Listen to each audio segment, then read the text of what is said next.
Dapat 14 above ang score ni Eldrew. 13 points. Medal on floor yesterday.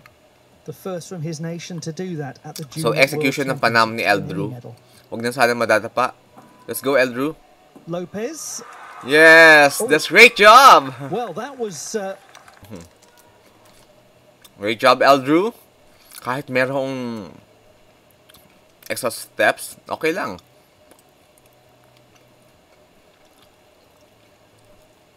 Just about controlled that little back step.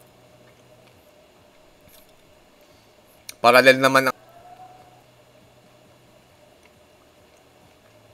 was indicating on the board it was going to be a double twisting Kasamatsu.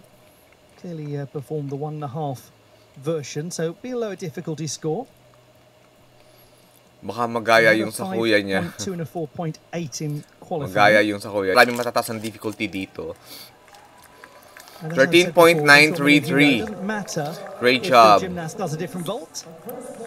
Medyo mahirap kasi mag-podium yung 4.8 difficulty eh. Let's go, Eldrew. Come on.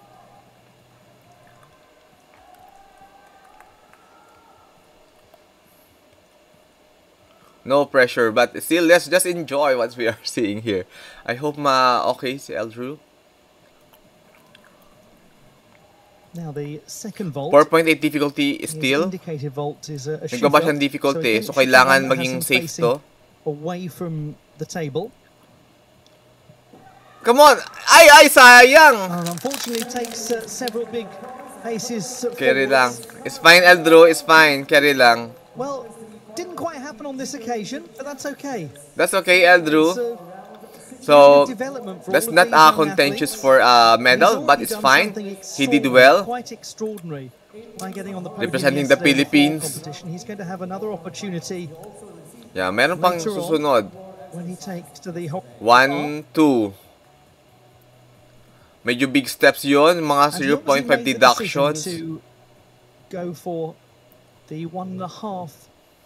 0.5 to 0.6 deduction siguro. Pero sa air, okay. Maganda ang kanyang twisting. Medyo mahirap nang i-ano yun eh. 13.716.